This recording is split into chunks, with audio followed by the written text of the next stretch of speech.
Good afternoon. Welcome to the Chicken Box. It's a beautiful day.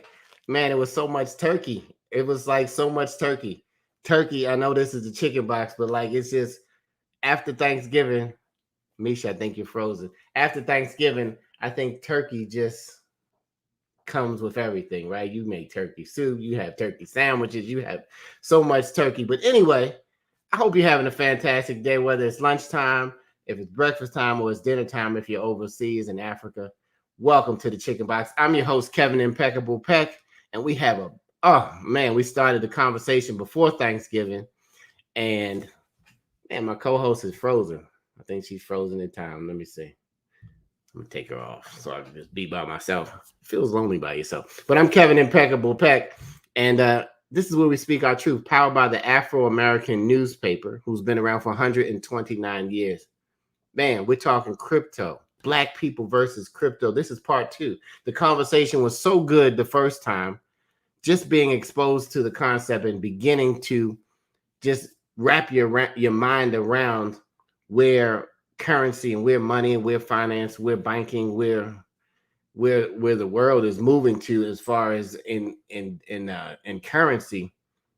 It's just mind blowing for some people, but for others, they are already running and they're willing to just tell you and share what's going on. So we have some great hosts today. So if you're on the Afro American, I'm saying host. Yes, I must have had too much turkey. Actually, I think they put something in turkey that just makes you sleepy. Was anybody tired after Thanksgiving? Anyway, let me just bring my guest on because the technical uh, issues that we've been having this morning. We must talk. We're talking about Black people with learning some more about making some money. And so the technical issues always seem to pop up, but we will prevail. Everybody, welcome to the Chicken Box. I'm going to start. I represent the Gen X's. This is Black people versus crypto part two. And so the first person, I'm going to always go ladies first. Misha, you back? I'm back. I'm back. Okay. I'm back. We're Uh, not going to let this internet stop us from getting this good right. You were frozen information. in time. It was a good shot, too. It was a good What was picture, I though. at least smiling? Yeah, it wasn't the shot, where you freeze and your mouth is open. It wasn't that Okay. one. Okay, good. I can't wait to go watch the replay. Absolutely. So, our first guest, if you can introduce her name is Maureen. Maybe just introduce yourself, Maureen. Or Sure. My name's Maureen Murat. I am principal at Crowdy Advisors. That's the name of my business. And I am happy to be with you all today. welcome to the And I'm Chicken just going to Box. brag about Maureen for a second Brad. because she is in the Afro this week and our Oh. Legacy Edition newspaper, as well as online. She was one of our awesome Music News stories this week. And our business writer, Megan Sales, actually got to interview her and do an Q&A about crypto. And it was a part two follow-up to our Chicken Box cryptocurrency part one 2 weeks ago. So we had to make sure she was on part two to give us some info and break it down. Oh, well, thank you. Welcome, Crowdy Advisors. Of course, Miss Jeanette Little, serial entrepreneur. Welcome back. She started the whole thing off last week. She said she hangs with nothing but millennials because her crew does not want to hear anything about crypto. Jeanette, welcome back. Thank you for having me again. It's a pleasure. Yeah, so Jeanette we reconnected and we just went full speed crypto ahead. And I said, "Where those millennial friends that you have, Jeanette?" And then she said, "I got the perfect guy for you. I'm gonna call John. John, welcome to the Chicken Box." Thank you for inviting me. I'm just glad to be here, and I'm ready to just let y'all have it. Now, if you not from Baltimore, right? If you're from Baltimore, Chicken Box is four wings and fries. I think you guys. Where you from, Maureen? I'm originally from Miami, Florida, and we have something similar. So What do y'all call the Chicken Box there? it is called the Chicken Box. Oh, it's called the Yeah. Chicken Box. There you go. How about you, John? My first time hearing about the chicken box. But we do have Bojangles and Abrams and different chicken places here. I'm But sorry, where you located, John? North Carolina. North Carolina, Mm. stand up. All my North Carolinians, welcome. And John also is a YouTube specialist. He's just being modest, but just tell him a little bit about your channel, and then we'll jump in right into the conversation. Yes. First of all, yeah, my name is John. I am a social media crypto educator, and I do have a YouTube channel, and it basically my YouTube channel consists of showing people how to get in cryptocurrency, how to create wallets, how to buy Bitcoin, Ethereum, and other coins that's out there, and also that's basically what my YouTube channel consists of. And that's a whole nother revenue stream that we're gonna have to talk about one day, y'all, of how people are made. Because you always wonder, like, why are these people telling us all these things on YouTube? Anything you want to know, how to change the small light bulb in your gloves compartment, you type that in, and it's happening. And there's somebody on there like John, who is explaining, and we thank you because the information that you get when you need something. And a lot of times, I'm going off subject for a second, guys, but everybody has friends that call them and ask them stupid questions. And I call them stupid only because Google or YouTube has the better answer for you. Like I'm tech support. Anyway, that's a whole nother. Maybe it's just me. Maybe it's not your family, but my family will do that. But let's get into the conversation. Misha Green, you with me? Because there is a script. I can't find one, but this is unscripted. This is Black People versus Crypto Part 2. And we want to touch on wallets today, okay? We want to touch on exchanges. And then the buzzword that's all around is NFTs. So if you want to, let's jump in. Let's start with an exchange because people are like, how do I buy crypto? Anybody want to jump in? Well, I'll start with that.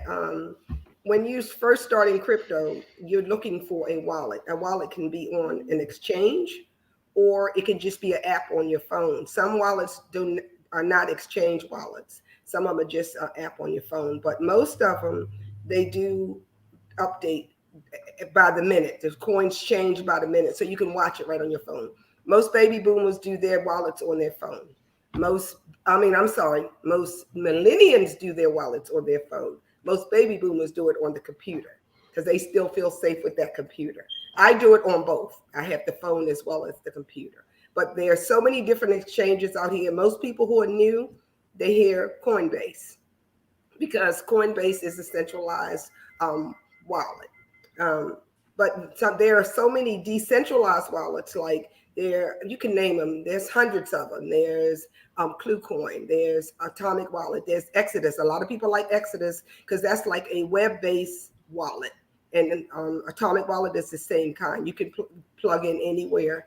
But they're just hundreds of wallets. You just pick what you want. There's like the BitPay because people use BitPay. That was one of the earlier wallets that came out on the cell phone. You got a charge card with that one. That's great. Crypto.com, as we know, that's the big name on the Staples Center. Crypto.com is a great wallet. It also has an exchange attached to it, and you have a Visa card with that one. And I can go on. John, you can add to those. Okay, we talk about exchange wallets. I don't know nothing. I just been hearing the crypto. I do know something, but I'm talking about for the person who doesn't know anything. And they said, I want to buy some Bitcoin because that's what they keep hearing. What do they do, John? What's the process? The easiest, most simplest wallets, I broke it down. I would strongly suggest PayPal.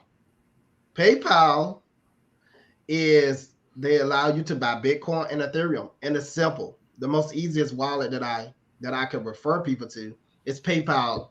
People are familiar with PayPal. PayPal been out for years, so some people feel more comfortable with wallets that's been out that they heard of. So you can actually go on your PayPal right now, and you can see buy Bitcoin, buy cryptocurrency. They have a tab for that, whether on the phone or computer. You can buy and sell instant right there. And it's quick, it's fast.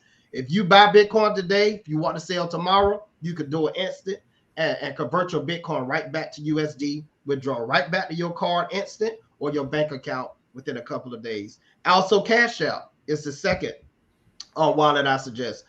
People log in to the Cash App, and they'll see where they can buy Bitcoin, and you can buy, sell instant there quickly. So I would strongly recommend that for beginners, and it's a great way, and it's much easier, simpler to navigate. Also, they have YouTube videos on that as well to show people how to buy and sell cryptocurrency, especially through PayPal and Cash App. Maureen, what you think for the novice? Jump in. So I would add that crypto exchanges have really matured over the years. At one point, when crypto exchanges were created, it was just a way for the person who was interested to purchase it, get the wallet that's hosted by the platform. Jeanette mentioned Coinbase, which is a very popular one, but that doesn't mean I am, suggesting that you go there. And then there was a time where it was just a primary exchange where you could get, like, let's say the top 5 cryptos. And then you'd have a secondary exchange where you would get all the other different types of cryptos. And at this point, there are thousands, right? Like probably more than, I think the last time I checked, it was more than 4,000 different types of cryptos. Whether they are valuable or not is a different story. But with the exchange, I mean, initially when cryptos were created, or Bitcoin was created, it was supposed to be a peer-to-peer type of transaction, so a person to a person. But because if you want to have, what is another hot buzz term, mass adoption, it can't really be just peer-to-peer, wallet-to-wallet, person-to-person, which is why these exchanges, essentially, they are small businesses, right? Found a way to kind of fit into the market to connect people with the type of crypto that they want to purchase for whatever reason, whether it's to transact off of that platform or to hold on to it, or hodl, as they say, for to see if it'll increase in value at some point. I think one other thing to really think about with the exchanges is that because they're small businesses, exchanges are not free, right? Exchanges, depending on the type of crypto you want and the exchange you go to, it's going to cost some money for you to be able to, exchange it back into US dollars. So that's also something to be mindful of when you're getting into it. Like, it almost costs, almost every step of the way. But the benefits, we could talk about that later, are meant to outweigh the costs. Man, we got some beautiful African-American Black people on here talking about money. We're talking about the new form of money, crypto. If you just tuned in, this is Black People versus Crypto Part 2. Okay, this is just, we could talk for probably 2 decades of, if we just got to talking about, the inception, just like the inception of the internet. But we want to just kind of stimulate your mind today to think in a different way. But it's kind of the same things happening, but in a digital format. Okay, so let's say I want to, all right, we got a couple platforms. We heard some things. We heard crypto. I got Coinbase. We don't promote any of those. But then it was also Byron. Thank you. He said they're building free Black-owned mobile wallets. Sinclair. Yeah, we actually had him on the show it was either early 2021, Byron. I don't know if you remember, or late 2020. If you recall, he was doing the I Heart Black People campaign, Sinclair Skinner. But he talked a lot about the Bitmari and the African coin that he's doing and the work that he's doing in between the continent of Africa and here. And it's fabulous. I'm really happy you mentioned that, Byron, because I completely forgot that we have had one other crypto conversation before 2 weeks ago. Absolutely. Diane had a question also, right, as we talk about wallets. She said, is Cash App a good wallet? What do you guys think? Yeah, Cash App is a good wallet for beginners because you can buy them quick. And if you buy it and you want to sell it back, you can sell it back into US dollars instant. So it is a good wallet to purchase. If you're purchasing an amount, they do have limitations on what you do and how much you send out a day. Please follow that, because you can get in Cash App jail. I've been in it for 2 years. So I will tell you that. Cash App jail. Okay. I don't know what But that anyway, is. we can talk about that another time. But like I said, it's a great wallet for beginners. You can buy, you can hold it. It goes up and down in your Cash App wallet. And then if you could send it to somewhere else if you want to share it with someone else. Only thing I will say about Cash App, if you're doing a lot of crypto transactions, when you purchase it in Cash App, send it to another wallet to do several different transactions in a day. The other thing I want to add about wallets, a lot of times people, there's a lot of human error that can be associated with wallets, and people lose their cryptos or they lose access to their accounts, etc. So I'm assuming John has videos about that, but you want to be very, very careful about how you transact and how you hold on to your cryptos, whether you're on an exchange or off an exchange.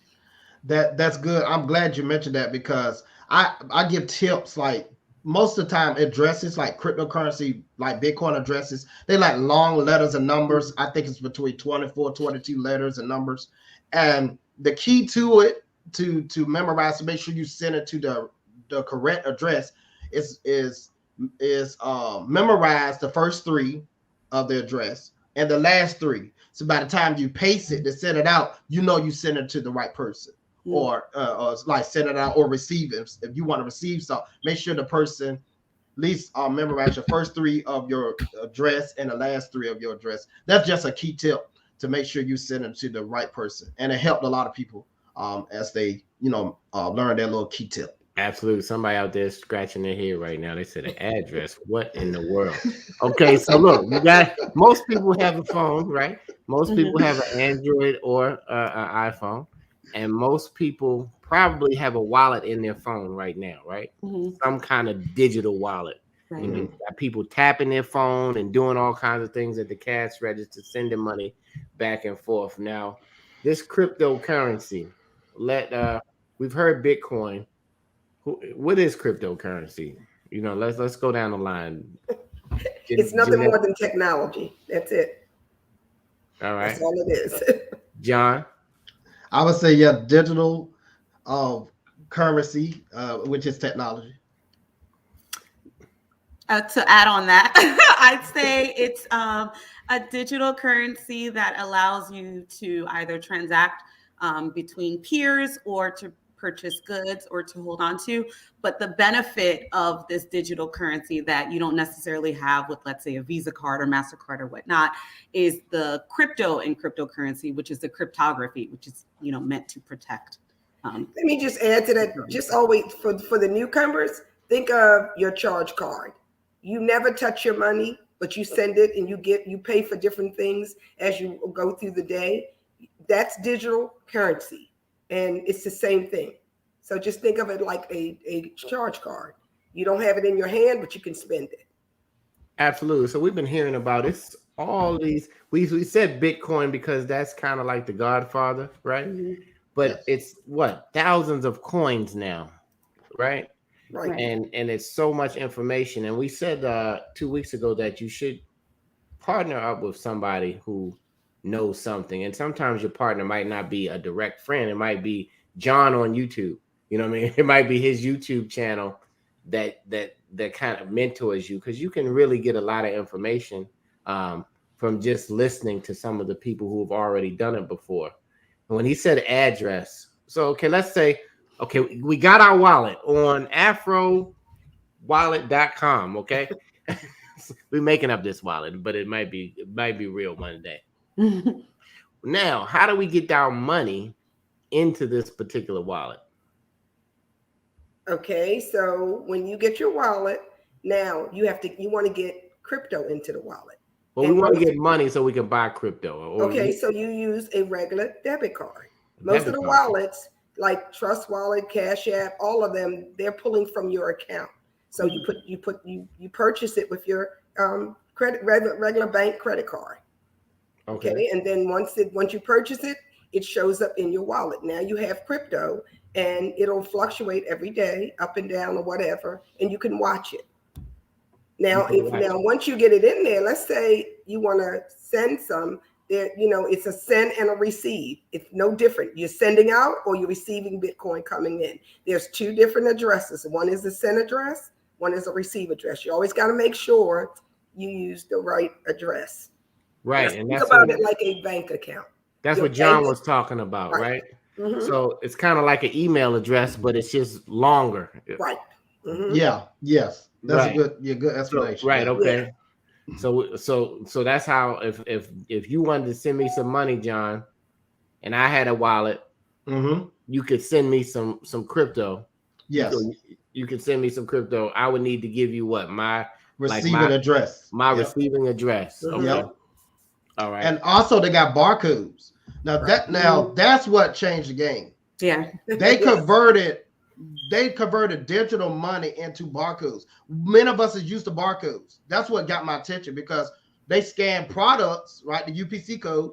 That's how they track. They use barcodes to track the products that's been sold, right? So this is another feature they added to cryptocurrency. Bitcoin, every cryptocurrency out here has a barcode and it's connected to that coin and the blockchain that it's on. The blockchain is very powerful itself. Without the blockchain, it would be no cryptocurrency. That's true. All right, we're And gonna have that's to why go back now. oh man. Y'all messing me up now. Y'all not messing me up, but I'm for the person who's getting messed up. Let's go back to the blockchain, okay?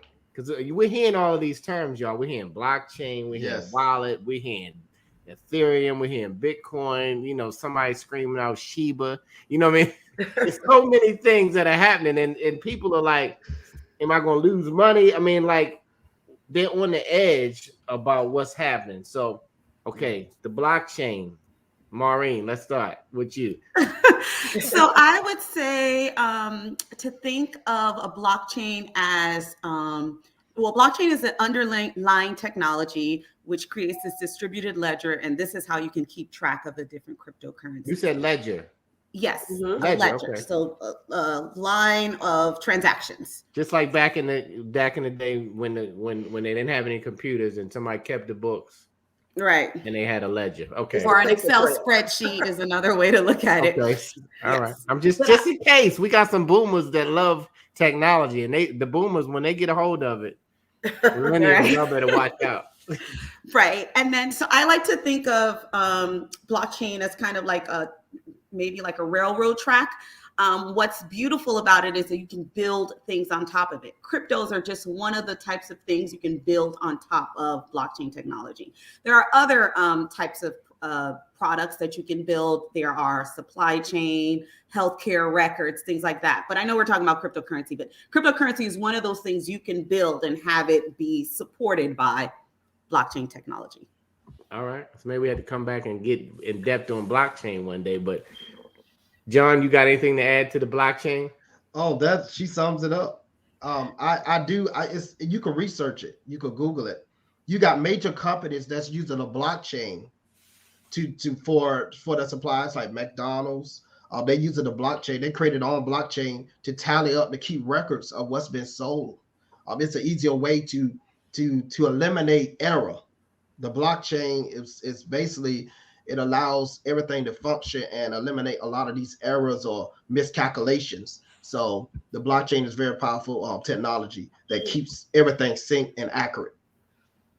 Yeah, I think of it as an open source of information. So it's less chance for cheating or people scamming because you can track everything from beginning where it started from to where it ends up. And I think that's why a lot of the officials didn't want blockchain because it's considered an open source. Oh, so all the officials. Is that like the code word for crooks? Everybody who's been officially stealing our money in some of these other institutions, because we know. Look, I'm gonna go off the subject right quick. Sometimes in our community, we will overdraft, right? I mean, if you live long enough, you have had an overdraft. You know, guys, you can stop the overdraft. Call your bank and tell them, do not let them overdraft, because the bank is killing us with overdrafts. Anyway, that I'm gonna call them officials from now on. That's our code word for robbing us with all of these things that they do. And banks can also they can invest $10 for every dollar we have in the bank. Mm-hmm. So they can take your dollar that you put in, spin it 10 times, and they made all the money, and you have made zero. That's right. Zero. Misha, you with us?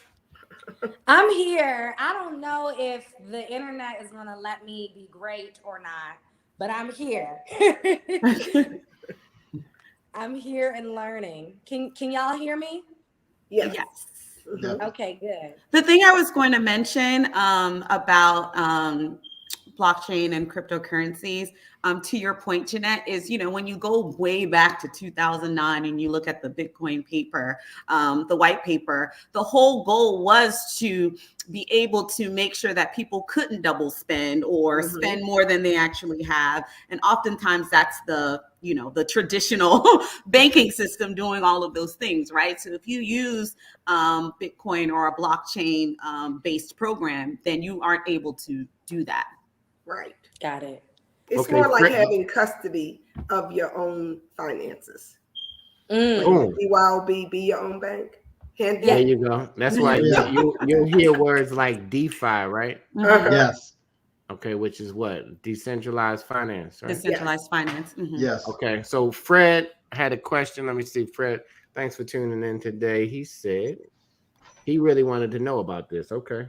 I think I have a Bitcoin, but I missed the payment. I also have Ethereum. So I'm not sure about the payment, Fred, unless you were having it automatically come of something, but or you paying it. You sound like you were paying the bill. Like they're gonna cut your Bitcoin off, Fred, if you don't pay your bill. No, I'm just kidding. But let's think of it. A lot of people know what stocks are, right? Right. Most people out there listening today know about what a stock is, and a coin is very similar to a stock. And once it gets in this exchange that we were talking about, it goes up and down, and they call it what is it?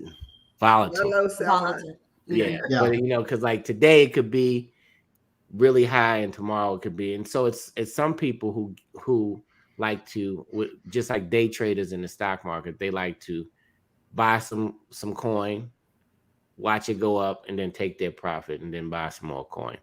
But Fred, I don't really know how to answer your question, but it's good that you have Bitcoin and it's good that you have Ethereum, because if we know, Jeanette, tell us your Bitcoin story. When did you first hear about Bitcoin? I first heard about it in 2007. 2007, To y'all. me, it was 10 cents. 10 cents. 10 cents. And I watched it go all the way up. I didn't do my first investment until 2012, and it was about $1,200 then. $1,200. Yeah, so I blew the beginning. All right, let's Because do I the couldn't math. see it then. Do we need to do math one more time? Okay. Each coin was 10 cents back then, right? Uh-huh. So When it was offered to me. right, if you bought 1,000 coins back then, that would be what, $100? Mhm. Right? So you have 1,000 coins. Now, Bitcoin that started out as 10 cents is almost 50-something thousand dollars at the moment, or somewhere around there. Yeah. So if you multiply that price of 1,000 coins times 57,000, that's why they said a lot of people became Bitcoin millionaires, That's right. because they just saw something happening and they decided to get in on the coin. Even if you got in at 1,200 and it's now 60 or 50-something thousand dollars a coin, and you have 1,000 of them, even if you have one of them, Right. Yeah. it's not many investment vehicles that will multiply your money that fast. And it's not this is not a get rich quick scheme, you guys. But these coins have utilities. These blockchains, the way technology is moving, you keep hearing the word smart contract. Monica Smith just joined. How you doing, Monica? She said, "How do I get started?" Maybe if you we're a half hour in, but you start with a wallet, okay, and then you fund that wallet either by buying that particular coin or putting some money in your wallet, so that when the coin that you want is available, you don't have to deal with the process. Because sometimes depending on how much money you have. Some people wire money to their wallet. Some people use a credit card. Some people use Cash App. John brought up PayPal.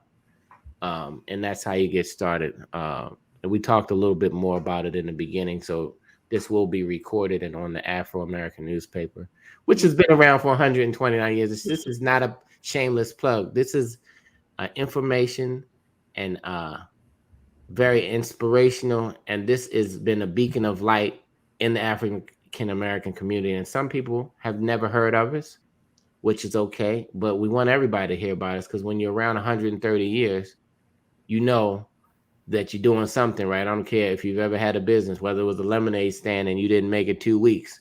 130 years is a long time. Right. But we have to keep evolving. We started out in the church where we bought a paper and a printing press, and then it evolved to the typewriter, to the computer. Everything's evolving, and that's how crypto is evolving now. So to keep up with us, go to afro.com.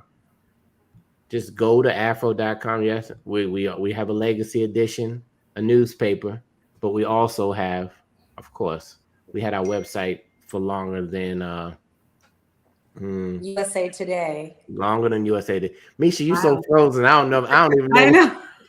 I know. I'm so scared to even talk these days because Well, you can talk. You know what your picture and your voice is messing me up, because your voice, you just jump in and talk. The Afro's getting so sexy. You can now text Afro to 410-936, and we're not gonna bombard you with a bunch of texts. But when things matter and you really want to know what's the real deal in the African American community and if this is true and how it affects us, just text Afro to 410-936-5002. I think it was a question. How much do you need to get started? Was another question. Great question. You can start wherever you want. I mean, you're buying a fraction. So $50? Can I start with? Yeah, you can start with 50. It's Whatever just like a feels dollar comfortable. bill. You can break it up in fractions of pennies, nickels, dimes, and quarters. A coin is that. You can. Oh, so I can get in the game today. Just Yes, you I can got today. a few dollars. I don't have to. I don't have to like take a loan out on my house and do all that. I can just get in the game. No, just get in where you fit in, like they say. Right. And then I can watch it. Would you guys suggest what coin would you say if I had one coin to choose to start with? I say Ethereum's a good coin. It's Ethereum. running about Bitcoin. $4,500 a coin. You can go to Litecoin. Ripple. There are a lot of different coins.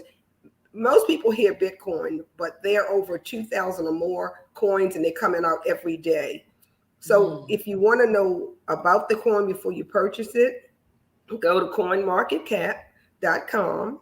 And I'll say it again, coinmarketcap.com. And the coins are listed from number 1 all the way up to 2,000 and something or more. And it tells you about the coin. It tells you the circulation. It tells you what the coin is for. So that's a good way to do your little research.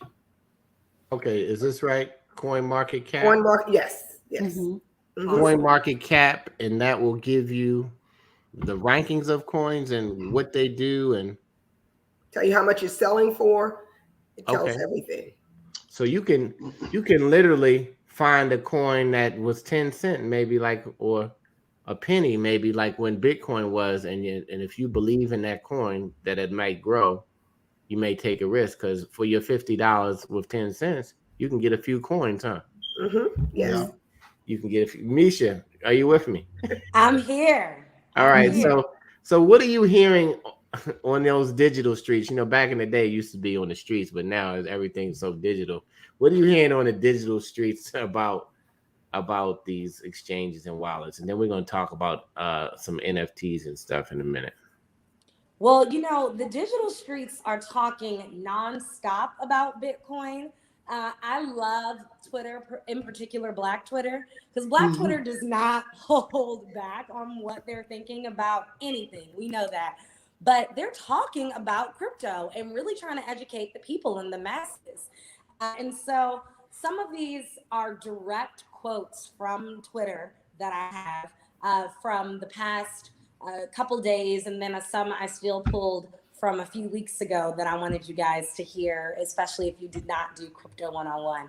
So I want our experts to listen carefully and see if these are true stereotypes and things that the digital streets are saying, or do you need to combat some of these things? So here we go. As always, I need to emphasize these are simply quotes and stereotypes found online. These are not views of the Afro-American newspapers. So here we go. Crypto wasn't regulated until Black people started to get rich from it. White people, and this is fabulous, the person wrote YT for white. White people use technology to oppress the Black people and teach other groups to use the tech against us. This is why there are no Black people in Silicon Valley or in crypto.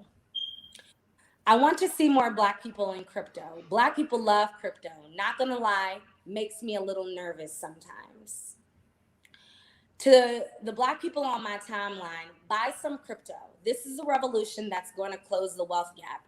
This is how we level the playing field. Another says cryptocurrency makes Black people, so buy crypto.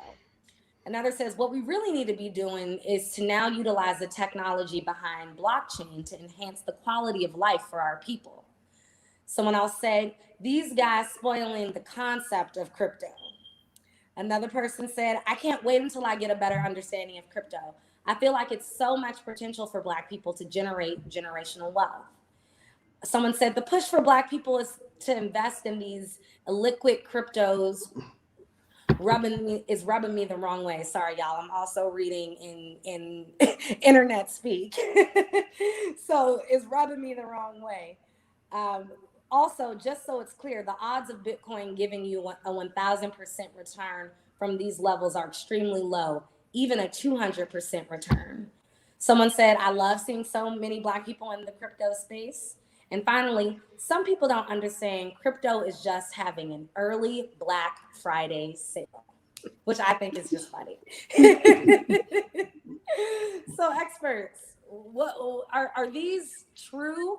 Are some of these people tripping? What do you say? Would you get into a back and forth with any of these people on the digital streets? There were a lot of comments there. The one I will start with that I think, got my attention, I think it's one of the first ones you said about how it didn't become regulated until Black people became involved.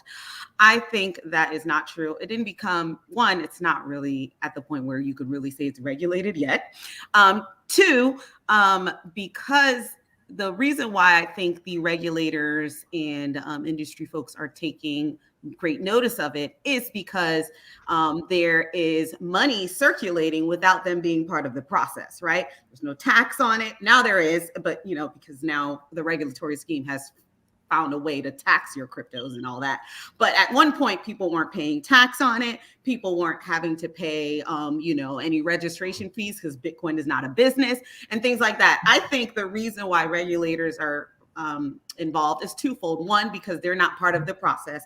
And two, people were getting scammed. So they also have to keep in mind, there are a lot of consumers who came in rushing in with the hype and didn't quite understand what they were getting into. And they lost a lot of money too. A lot of people made money, but a lot of people lost money. So I'll leave it at that for now. John, any of those stereotypes jumping out at you? Yes, the main one that's jumping out to me is what they were talking about. How can it impact us as Afro-American? I can testify for myself that us as Blacks, we really need to get involved, create our own cryptocurrencies, have the Black supporting our cryptocurrency, just like we support a crowdfunding or GoFundMe. Create our own cryptocurrency with backing to show how we can impact our communities, like create Black banks, Black franchises. You have digital currency backing our visions. You know what I'm saying? So, and I see it as a way of pulling people out of poverty. I can testify. I was working 9 to 5. The friend that impacted my life was on food stamps, just like I was, government assistance. She opened up young millennials. That's what started this millennial movement with Afro-Americans get involved with it. It's because it's creating jobs for people. People got felonies They can't get a job. We use this as an avenue to pull them outside of the centralized system, which is the governments, and to the decentralized system, which is cryptocurrency. So we use this as a way to impact our lives as Blacks, especially as millennials, and we use this as a way to push our own visions and actually bring more wealth. Because she mentioned stuff about Black Friday. Think about it. They always said the Blacks is always consuming the most. Of course, we buy the most on Black Friday. Why not transform that into making more investments, having money for their future, creating wealth within the family? Why not take the same money we're putting towards Black Fridays, put it in investment, building communities, bringing our communities out of poverty? So I see cryptocurrency has changed that as far as Blacks, those who got involved and those who want to get involved. I really believe this is a solution to really get us as Blacks, especially millennials, out of poverty and create jobs where there is no job. John, you said a lot. You said a mouthful. I don't know if y'all heard what he was saying. Those officials, again, if you just tuned in. This is Black People versus Cryptocurrency Part 2. We want to stimulate your mind. We want to get you to begin to look into some new ways of, like John said, investing, thinking of beyond today. I forgot what the numbers are in our community, but the Black dollar is the lowest in terms of circulation in the community. Yeah. Mm-hmm. I think the Asians are 12 times or 17 times, which means we get our money and we take it to every other community. And I don't even know why they call it Black Friday, because they want all the Black people. They're like, look, these Black people, we got a good idea. Let's really get them to spend more money. Yeah, make it Black Friday. Why isn't it not White Friday? Anyway, that's a whole nother show. But Jeanette, any stereotypes jump out at you? And then we're gonna get into NFTs. I'm just gonna make it short. Well, quite a few what Misha said, it all jumped out at me. Because I'm a baby boomer and I know, the hard times we've had over the years with finances, how we're behind the time, how the banking institute has played a toll on us. I'm a real estate agent. I know how we've bought houses, paid all this interest. And there's so much you can do with cryptocurrency that you can't do with regular avenues. And it does open the doors for us to have more. You can learn how to operate in the crypto space. And as long as your money's in the crypto space, then you're not taxed on it till you actually pull it out and sell a large amount of it. So it's really about us learning each individually how we can impact our financial future and our families to build generational wealth. It can be done with crypto. And I've seen it happen just by the things that I've worked on in the last so many years, how you can create your own destiny and income in crypto just by working in the crypto space. So we really have to open our eyes to new ways. We've been really, if I could get a time zone to walk every one of our people through, to reprogram them to realize they can control their own finances, and this is the way they can start with it, I'd build it today. But definitely crypto is a way for the future. It's here to stay. And all the naysayers that thinks it's something out of the funny farm, they need to wake up, because every company in this country is going to have a coin. Everybody's going to be using the blockchain, even to buy real estate, insurance, cars, you name it. It's here to stay. So, I'll just say everybody needs to open their eyes, at least give it an opportunity to understand what it is and why it's so important for us to have crypto. Maureen, I see you itching. Jump in. Yeah. Jump in. I wanted to add, because Jeanette said, real estate and all that. One of the comments was having Black people invest in illiquid assets, like rub them the wrong way. We invest in illiquid assets all the time. Real estate is illiquid. The stock market is illiquid. So the whole point of it is that it's a long-term thing and not something that you should, sorry, they're cutting grass. It's not something that you should be thinking that it's going to be something that happens quickly. So I think it's okay to have your investments in different things. Nobody's saying to put all your money towards cryptocurrency or a crypto portfolio. The point is that we also have options, and now we Black people have access to something we might not have had access to before because of the internet. So we have to take advantage if we have the access. Maureen, you said the key word. We now have options. You can Yes. only grow if you have options, and we do have them. Yes. Monica, we see your question. And a lot of people want to know, if I put it in this wallet and it's got to come back, is there a fee to withdraw? Yes. What Okay. the fee is changes, but yes, there is a fee. There is a fee.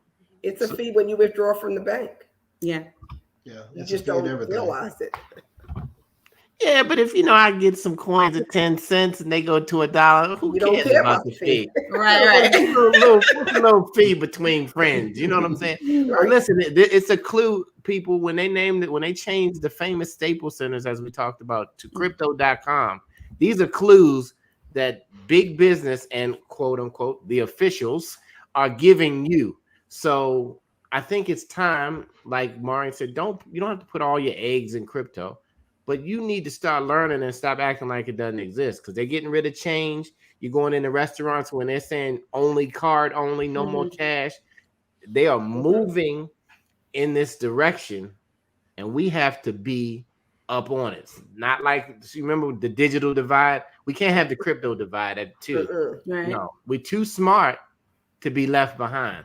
So you can listen to whoever telling you who has no money, because anybody I know who's making money, they have found a way to get into crypto.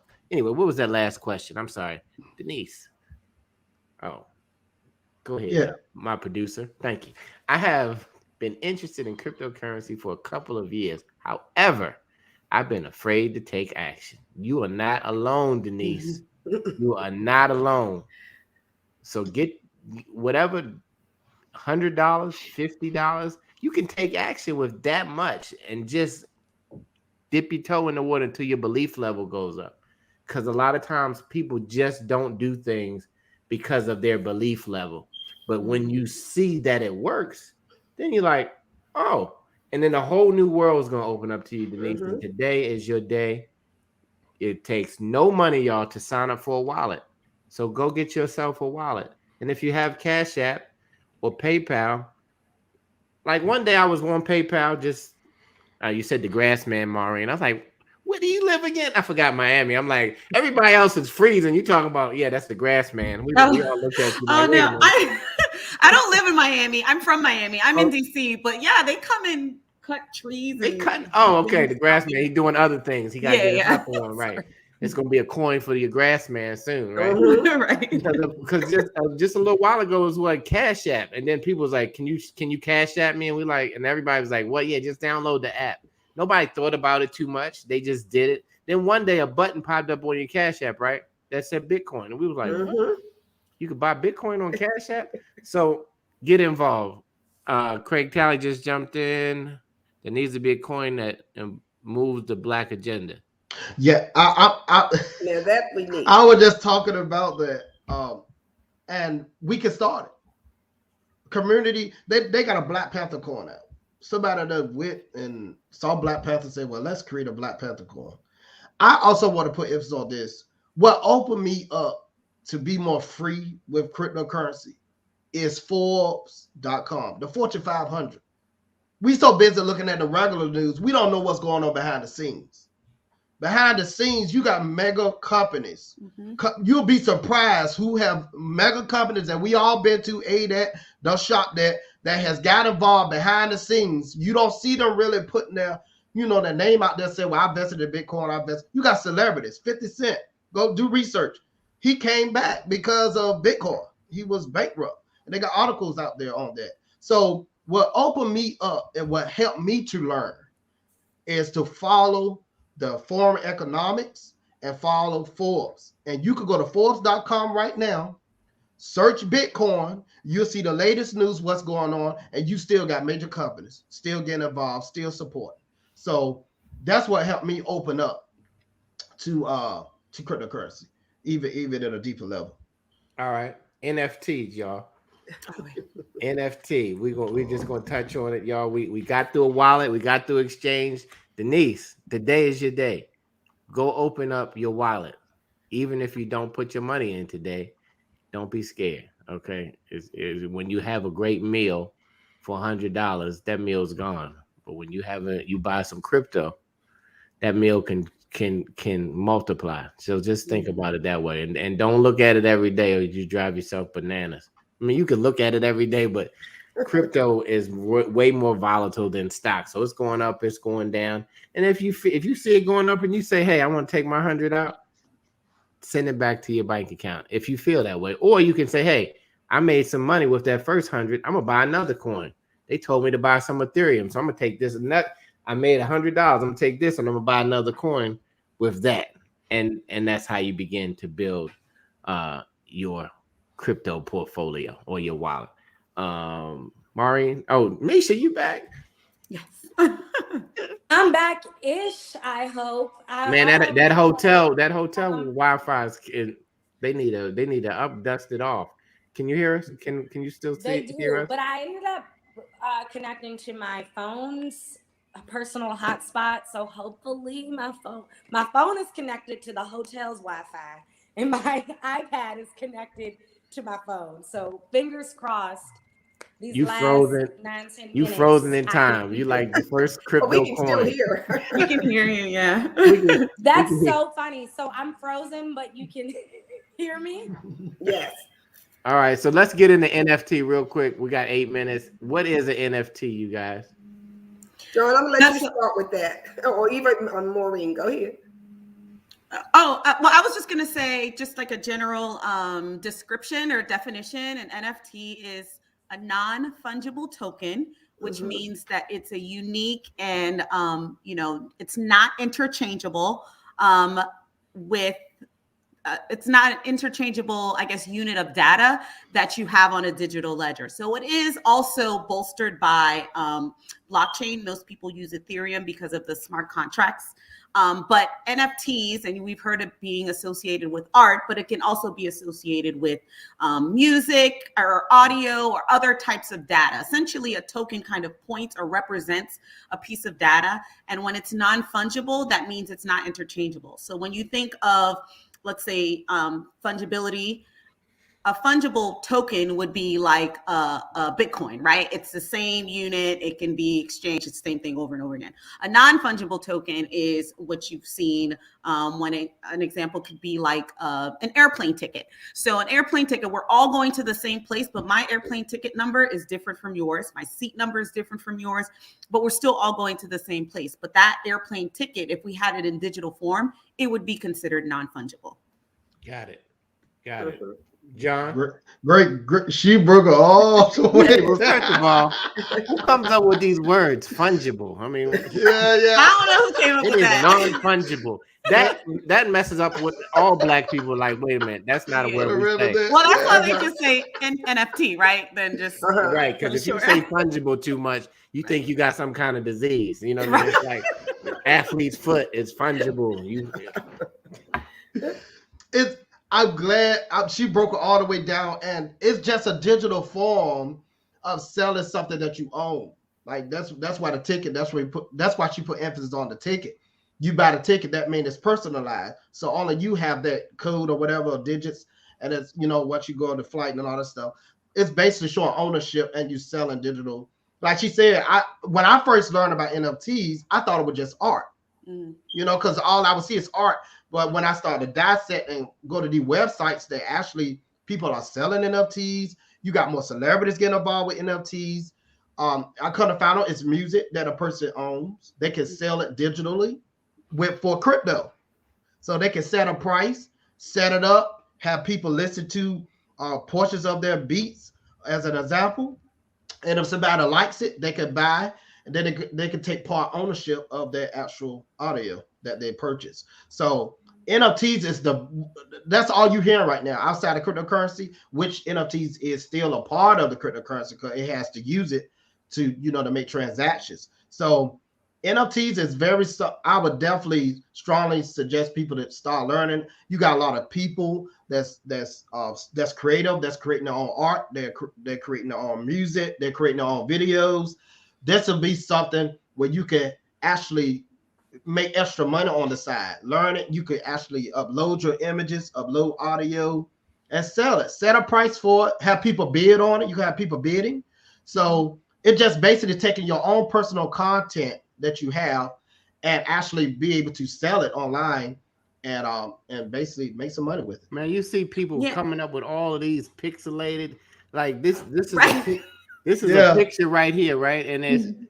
they listed it for 124. This is a digital piece of NFT, something non-fungible, and Yes. it's a sale. Or maybe it was Black Friday. It's 61% off, right? So it's all of this digital art that the people are starting to do it, but it says that it's your work. So if you go draw in crayons and take a picture of it and, you know, have your daughter sign it, you know, and depends on who you are as the daddy or mommy, if you're famous or not famous, but you can put it up in this NFT marketplace and it becomes your original work.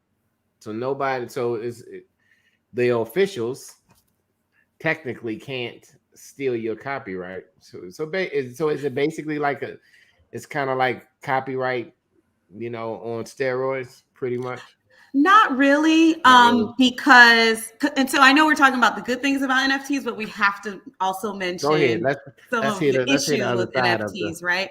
So Yes. tokens often represent access to things, not necessarily ownership of things, which is different. So if you buy an NFT that someone created, you don't own their art. They are still the owner of the art. You have Mhm. access to that art now. You can say, I have a portion, you know, my NFT represents this of this art.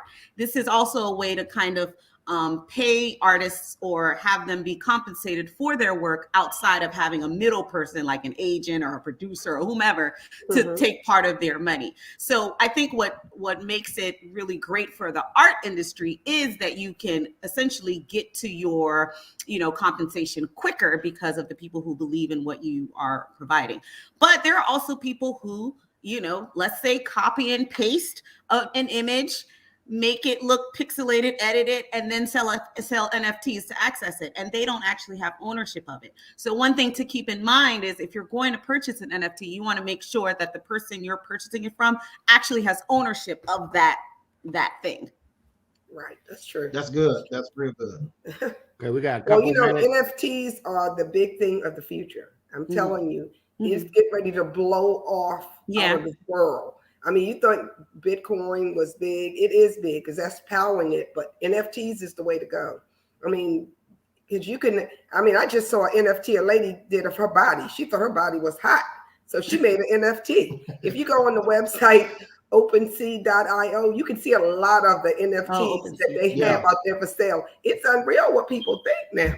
But it's a great way to anything you think of value, you can do that and sell it. And like she said, you don't own it, you own a fraction of it or whatever based on what you invested in it. But you can always sell it if somebody else wants it. So, So now art is they're even making it's in the NFTs eye of in the countries. beholder, huh?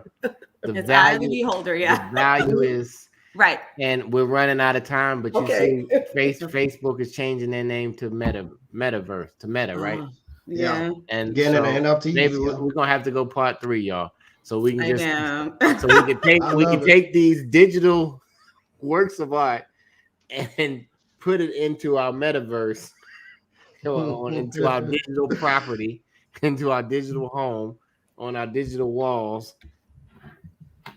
Are y'all with me? Anyway, Yes. It's a lot. guess what? It's It's going happening, guys. It for a company that's bigger than the third biggest continent in the world, or maybe the second now, decides to change their name to a something verse. There's another clue of where we're going. And so, Black people, let's just learn. Let's get some education. This was today with these wonderful experts, Maureen, John, and Jeanette. We got 2 millennials, 3, Misha. We got Jeanette, a boomer. I'm a Gen Xer. We all coming together. Dr. Draper couldn't be here today. I think she had a meeting in D.C. The CEO of the Afro-American newspaper, who also comes on Chicken Box because she likes chicken. No, I'm just saying she does. She just comes on she comes on the Chicken Box.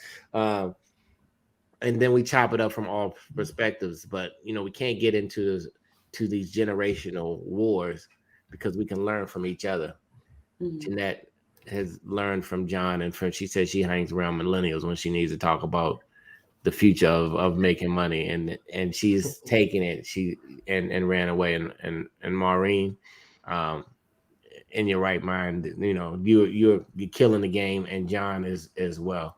So I mean, we are glad. Misha, Misha's been frozen. She's an NFT, I think. Misha is an NFT today. We're gonna frame that I picture don't of even her know like that. if You know y'all what I can mean? hear me, but I've learned a lot despite the fact that I have been very much so frozen, and the internet has not let me be great. But I thank you all so much. I really think we do need a part 3.